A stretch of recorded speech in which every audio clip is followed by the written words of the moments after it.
Hey guys, this is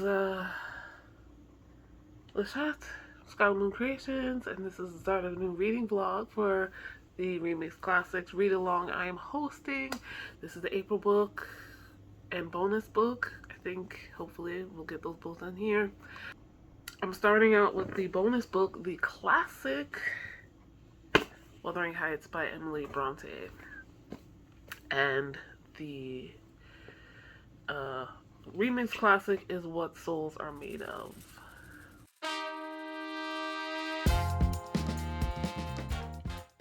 Here's the What Souls Are Made Of. So I have both books physically, and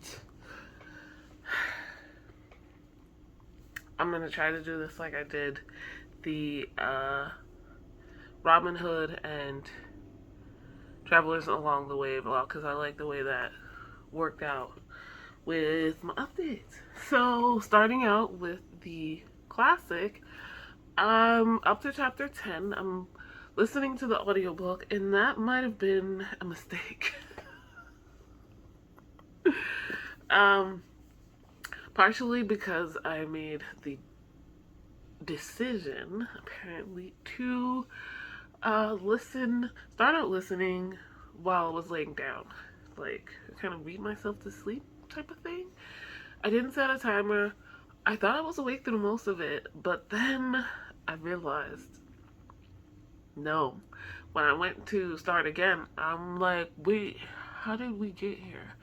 So, I have not read a lot of the Bronte sisters, but I've read some. I know this is a popular one. I know I've tried and failed to read this before and to watch a movie. So, wish me luck. Here's the thing about classics. At least white British classics, which pretty much all of these have been so far, the Old English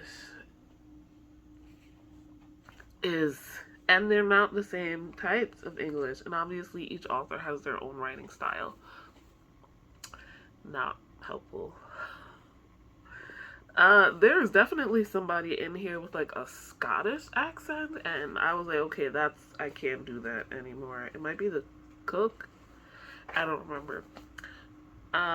Which is par for the course so far here, because I don't remember a good chunk of what I read in the first 10 chapters. So I might have to go back and read some stuff physically here. I'm about to go to the store. Taking public transportation though. Not a long ride. It's warm days now. It's like 80 something today. And the headphones I have that last a long time are the over-the-ear ones, and it's too hot for that. Wish me luck. So what I gather is Heathcliff and Catherine have like this kind of bittersweet, what's that star-crossed lovers romance thing. I don't know how or why. I just know we're up in the middle of nowhere in the country.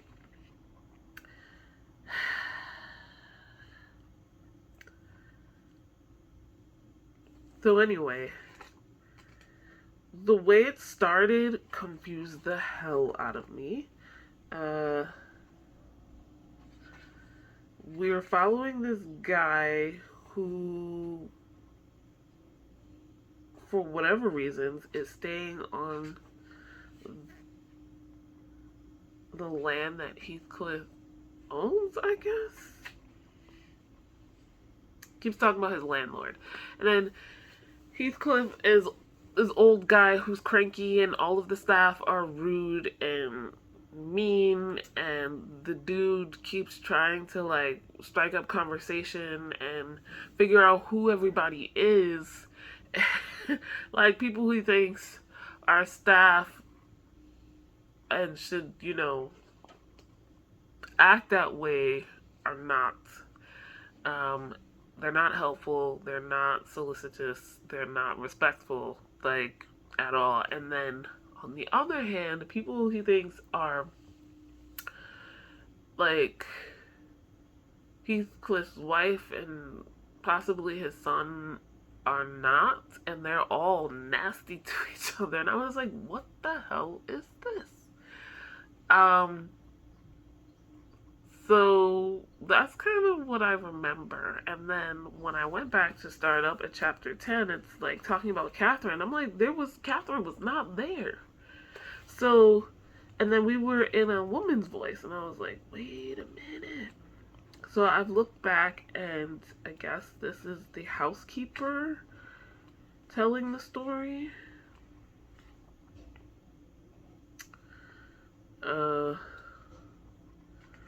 I don't know when that happened though, but I'm looking back to, I guess, chapter 4, which, I mean, that's 6 chapters I probably have to reread. Lord. What souls are made of? I need you to come help me, please. So, that's where we are with that. That's my first update. Let's get this party started. Okay, so I am here to update you on my April books for the Remixed Classics Read Along, Wuthering Heights, and What Souls Are Made Of. Alright, so I have been listening to Wuthering Heights, and the audiobook had to be returned. Somebody else wanted it. The version I was listening to had 2 narrators, which had I started the physical, I would have realized or expected that, right? So, not loving it. Thank God it's relatively short and quick. I had to go back. Okay, so this is how far I'm into it. So this is all that's left. And I know every version doesn't have it like this, but so like this is the Penguin Classics version, and there are volumes in here, 3 apparently. So I've passed through the volume 1 and then significantly into volume 2. These people are dramatic as fuck. I cannot just. I'm gonna go with spoilers for the class. I don't know why I attempt to not have spoilers. These are classics. These are old enough that people can do remixes of them, right? They're fair game.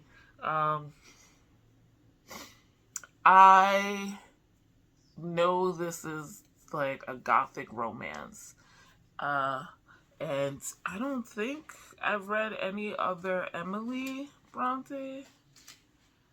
But, yeah, no, because she just has the poems, right?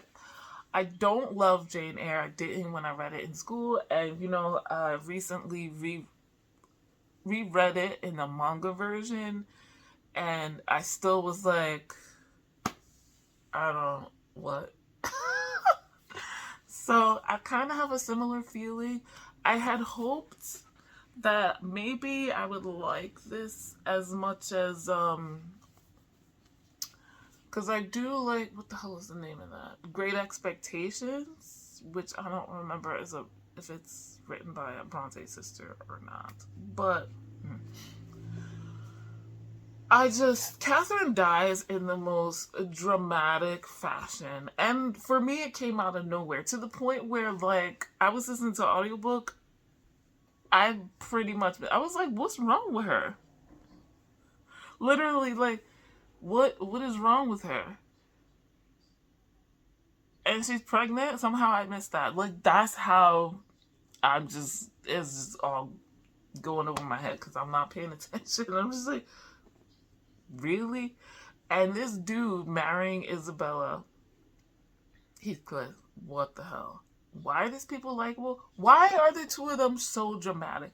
And then, okay, so this is told from the perspective, the majority of the perspective from Nellie or Ellen. I don't know. I guess Nellie could be a nickname for Ellen. Y'all tell me. I'm not British because that's not a thing that we do here, I don't think. The maid slash housekeeper, depending on where we are in the timeline, she made some choices. I was just like, girl. I had to go back and reread why Catherine was sick in the first place.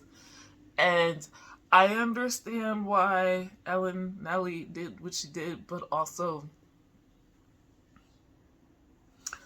like, the fact that she's telling all of this to a stranger is not endearing me to. Everybody's just dislikable. And for really all kinds of pettiness. I don't know what's up with Heathcliff. What's his plan? Where he's going? But the part I'm up to now, right? We jumped into the future. Right? Isabella has moved on with her life. Catherine is dead, and her daughter Kathy is now like old enough to like want to leave the house and go places and do things. So she has just discovered Wuthering Heights. The house is like not too far from the Grange where she grows up, and she sneaks over there. And now, poor Nellie, because I do feel bad for her. Like, ma'am, just leave. Just leave. This is my thing, right? Like, with the whole thing with Isabella and her, like, sneaking off and then being missing all day. And then, of course, she winds up at Wuthering Heights, the one place where her dad doesn't want her to be. Of course, dad's out of town, so Nellie's supposed to be watching her, but this happens. I would have been like, that's it. I'm done with this family. Like, I would have left a long time ago personally. But at this point, no. The dread she has to be feeling. I'm just like, oh my God, it's gonna get worse. It's gonna get worse. All of these kids into their adulthood are so entitled. And some of the explanations for their personalities make no sense to me.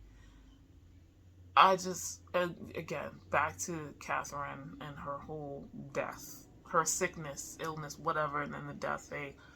My brain can't make sense of it. I'm like, what? So, I guess, like, she was so upset, didn't know she was pregnant, because that came out of nowhere, and then, like, decided to live in her upsetness while not being aware she was pregnant. And then, like, it seems like a whole week passed. Her husband didn't know because Nellie didn't tell him. That he was pissed, and they were trying to nurse her back to health. And then we find out, I guess, I'm assuming, I might have to reread that, the doctor figured out that she was pregnant. So then she was just weak with the pregnancy.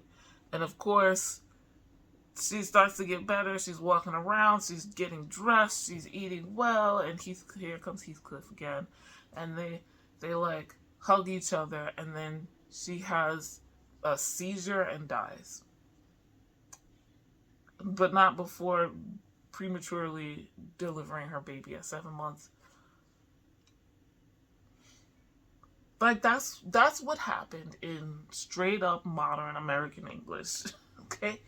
So, big time jump later. Now the daughter is Kathy, is like 12 or 13 or something like that, and just is entitled, but not a bad child. None of these people know how to parent. None of these people know how to parent. Zero. So there's that. Since the audiobook went back, and like I said, I like reread a couple of parts where I was confused. I was like, you know what? Let me do like I did with Robin Hood and Travelers Along the Way. Let's like tandem read What Souls Are Made Of, since I have it. it didn't hit me until I started reading, right? I set up the readathon or read along in forums on Storygraph, and I put the chapter titles as well as number. And the chapters are Heathcliff or Catherine.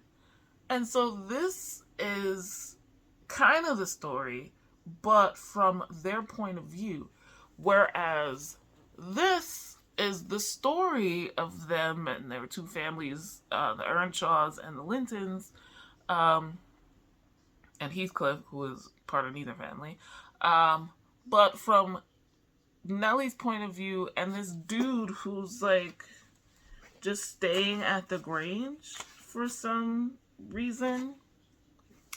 No, we start where Heathcliff, if you know the story, Heathcliff runs away after apparently overhearing Catherine say she's going to marry Edgar Linton because he's better. He has money and power or whatever, and she loves Heathcliff, but he's not good enough. So he runs away. Right? In the story, we don't know where he goes. He disappears for several years and then pops back up like with money and shit. Meanwhile, this starts off where he runs away, which I didn't know. It was very confusing, that first chapter. Like, I didn't give a synopsis for Wuthering Heights because I figured people know. Like, I knew, but I'd never read it, and I didn't know the details of the story. It's these kind of star-crossed lovers, Heathcliff and Catherine, who, Catherine is of the Earnshaw family, who live at Wuthering Heights, this house or whatever, property, I don't know. And one day, her father, when she and her brother were young, Hindley, I think it's Hindley, were young, he shows up with this kid from the streets in London or whatever, and kind of adopts him, but not officially. So Heathcliff is there, but not really a brother. Obviously, he's not related to them, but like, he was a kid they found on the streets, and nobody 100% knows how to treat him, and so he's kind of seen as a little savage. But Catherine is not like the nicest young lady anyway. They become best friends and they grow up together until she says that as late teens, like, and Heathcliff disappears. Then he comes back and she's married, and the drama continues. But so here we start with Heathcliff going off. And what is he doing? And I'm like, oh, interesting. And we get some scenes from Catherine as well. But most of the beginning, the first 5 chapters, was about Heathcliff, so I'm not sure. I'm just beginning, and I hope to finish soon. So that's my update. I don't know how much I'll be able to read over the next couple of days. Literally the next 2 days. I'm going to be working, babysitting an actual baby, a 1-year-old, for the next 2 days. So you can't take your eyes off of them. You know, you have to give them attention. I will maybe get a couple of hours in the afternoon while she's napping. And then my train rides to and from there, but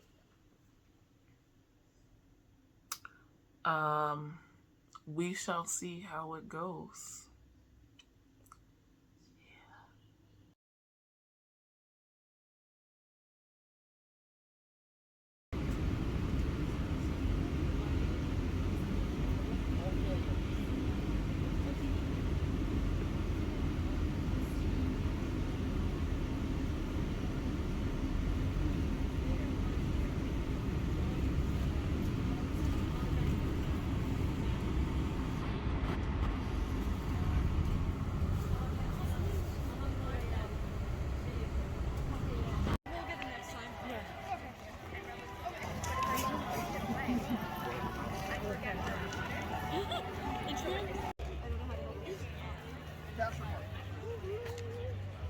I mean card.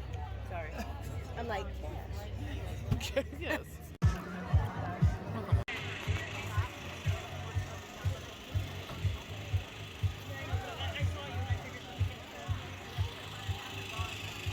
Lunar Queen? There's a queen?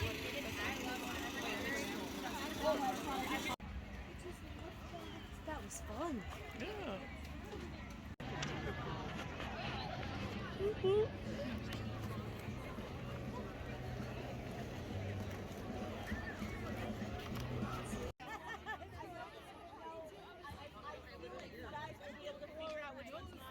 She's seen me before. Yes. But I'm not in her kitchen. No.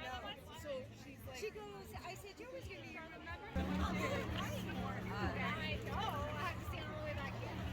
Uner Fest.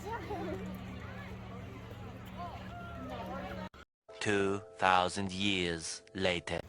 I'm going to do a sightseeing book now. I can't believe I have the time to do so. At least that was my thought then. So, looking at my options, I have my own read-along that I'm doing this year, and I am behind because I was behind already due to a death in the family, and then I decided to read Wuthering Heights, which I have DNF'd at 91%, but still, I was pushing and finally gave up, and then I didn't want to pick up anything else. But the remix of that, this I believe counts as a romance, so I can get extra points for that.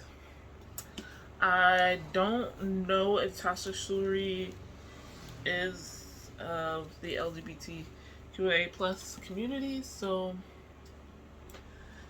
but this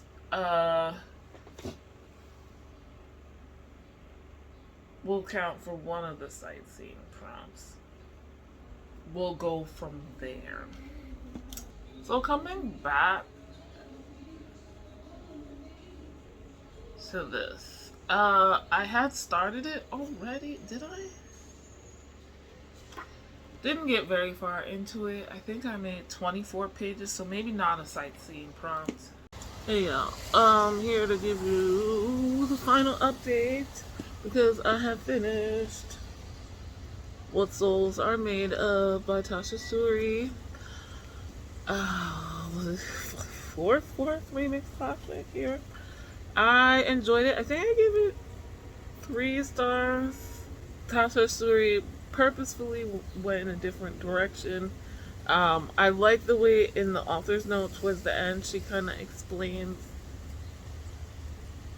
a nice synopsis of Wuthering Heights, which I really wish I could have just not bothered with. But anyway, why she decided to go in a different direction, and I appreciate that. We get the historical